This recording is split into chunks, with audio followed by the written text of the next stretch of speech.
He walks the shadowed streets, as stealthy and mistrustful as a brawling mongrel cat. His mind is on fire with tormented longings, fevered fugues of the imagination. He is consumed by the spectacle of his burning sun eclipsed.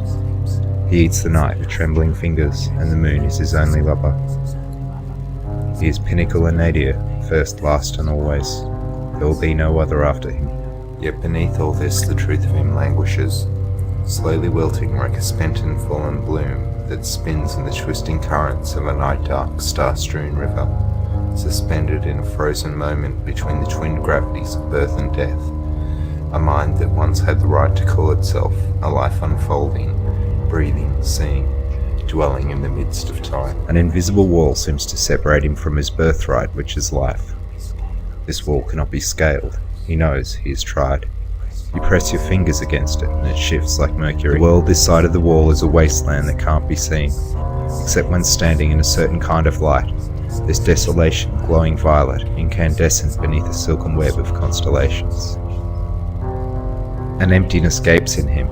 It is the hole that love left behind, precisely the shape of love, and precisely the size that his love should have become. This emptiness batters him in violent tides, walking invisibly by his side as he wanders the city alone, drinking bourbon across the table from him in a crowded nightclub filled with strangers, circling his half-empty double bed in the dread chill hour of 3 a.m. He's a gutted carcass walking and breathing through the wonders of modern technology. He's been lobotomized, castrated, sanctified, his organs replaced with silicon and circuitry, his troublesome flesh made over into marble white stone. A chemical can be introduced into his mortified bloodstream. There are an abundance of diversions, emotional sensation he might expect to feel be dead. He might feel he lacks nothing. They're simple solutions and easily obtained, but they have peculiar side effects. Fears and delusions that creep like thieves through the open gates of his wounded pride, slinking up the stairwell of his uncertainty, spreading darkness through his house until its foundations crumble and he calls his new name Pandemonium. What brought him down? He cannot think to say. He is a being divided against itself, a city torn apart by riots and civil unrest, a world poisoned by its own ambitious progeny, a body at war with its ancient hallowed soul. A sinew man, a lycanthrope, a wounded beast roaring out of a prison of aggressions and groundless hatreds, he vengefully curses all that is good and pure for the wrongs he imagines purity has done him. Moving through the course of this long and spiralling descent into all the darkness of blood and matter, he turns now in the shadowed midnight of a void. No star bright enough to pierce the curtain of his night, no sun intrepid enough to venture down into his centrifuge of madness and despair. He cannot breathe, he cannot scream, he cannot fuck. He opens his eyes against his darkness and his void, and he is blinded by its awful weight. It is so close to where he is, like a sheath around him, like a skin. Yet in one hand he holds the remnants of a broken, fragile flower.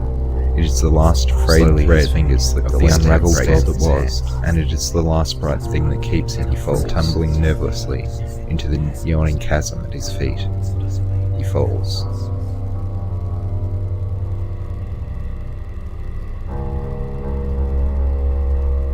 He lands.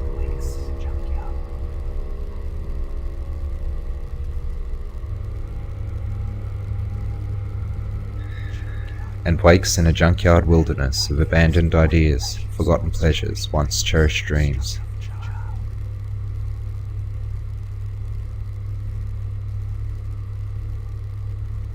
Like a destructive child, he has pulled his world apart.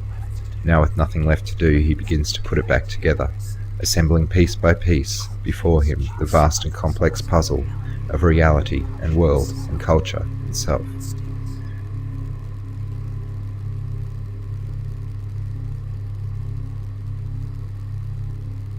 An instinct until now unguessed at guides his hand to this piece and to that, pressing here into there, yesterday into today, spirit into flesh, flesh into world, world into spirit, spirit into mind.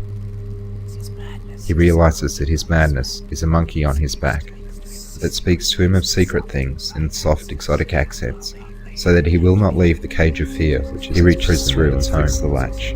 The monkey screams and claws his face. He holds it tight to his chest and, determined, slips between the atoms of the wall. Outside it is a different world. With fresh eyes he sees women and men struggling even as he does, to remain so in a tired world. The endless dance of beauty and atrocity. Desires masters each eternally circling spell of every destroy one day, creating the other. He opens his eyes, beauty, her sensuality, her words, her sorrows and her laughter, the curve of her breast and the tangled curling of her hair, her womb hidden deep within her, waiting, its secret promise of a tiny finger-gripping child they might one day come to raise between them.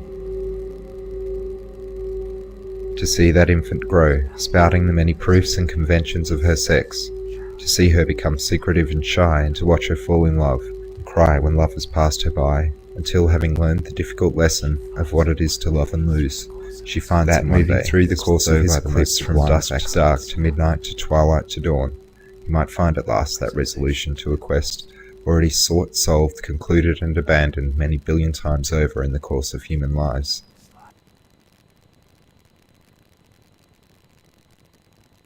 That, his revolution done, his darknesses dispersed, his new light crawled like a fragile infant from the womb of mire and blood, his whole vast world might learn to turn again, in earnest.